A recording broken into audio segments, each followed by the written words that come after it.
Hello everyone, welcome to FISC, Financial Strategy Consultants।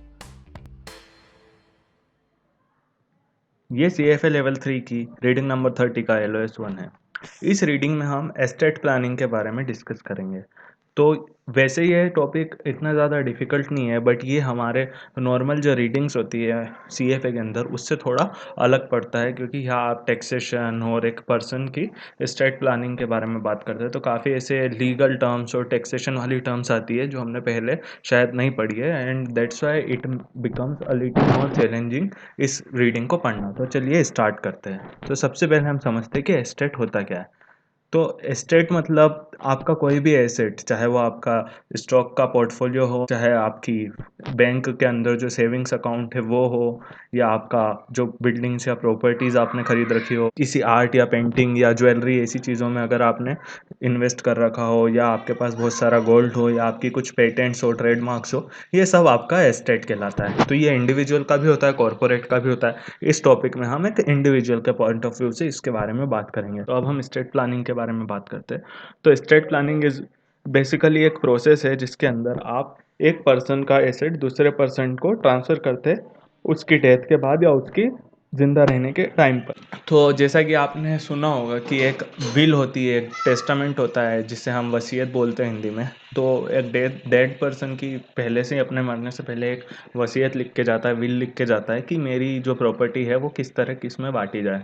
तो जो person ये विल लिखता है उसको टेस्टेटर कहते हैं, और ये जो पूरी लीगल प्रोसेस होती है ट्रांसफ़र ऑफ एसेट की, इसको प्रोबेट कहते हैं।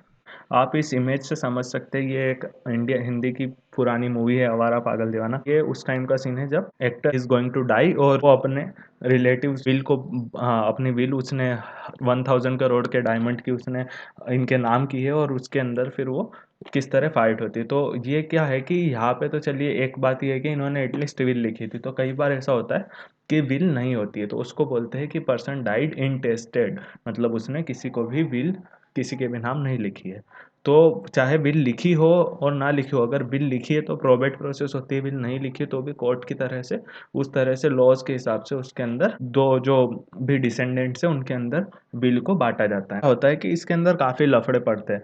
ये मूवी भी एक उसी टाइप का सीन की सिचुएशन के ऊपर बनी है कि विल के कुछ डायमंड्स है जिसके लिए सन इन लॉ और सन आपस में लड़ते और इस तरह का। तो ये बस एक एज ए रेफरेंस मैंने यहाँ दिया है।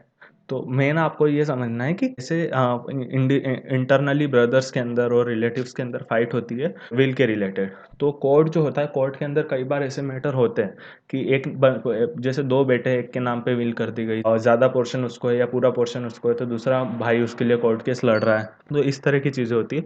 तो कई लोग क्या करते हैं कि इस चीज़ से बचने के लिए कुछ अदर रूल्स में जाते हैं, जैसे कि जॉइंट ओनरशिप कर लिया, यानी फादर और सन दोनों के नाम पे कोई ज़मीन है तो डेथ के बाद सन के पास जाएगी, या हस्बैंड वाइफ के बाद पास है तो हस्बैंड के बाद वाइफ के नाम जाएगी। तो ऐसी जॉइंट ओनरशिप होती है। या वो एक ट्रस्ट या रिटायरमेंट प्लान बना लेते हैं जिसके अंदर वो पहले से उस प्लान के हिसाब से अपनी जो जायदाद है, अपनी जो वसीयत है, अपनी जो बिजनेस ओनरशिप है वो सब ट्रांसफ़र कर सकें। और कई लोग होते हैं जो लिविंग सिचुएशन में ही ये चीज़ ट्रांसफ़र कर देते हैं ताकि उनके मरने के बाद कोई इशू ना हो। तो ये टॉपिक के बारे में ही हम इसको थोड़ा, इसके अंदर जो क्वांटिटेटिव एस्पेक्ट्स है इसकी और इस तरह की चीज़ें हम इस सीरीज़ में, इस रीडिंग में पढ़ेंगे। तो इस सेशन, इस एलओएस के अंदर इतना ही फ्रेंड्स। आपको ये वीडियो कैसा लगा प्लीज़ कमेंट करके हमें बताएं, और इस वीडियो को ज़्यादा से ज़्यादा लाइक, सब्सक्राइब और शेयर करें। Thank you very much.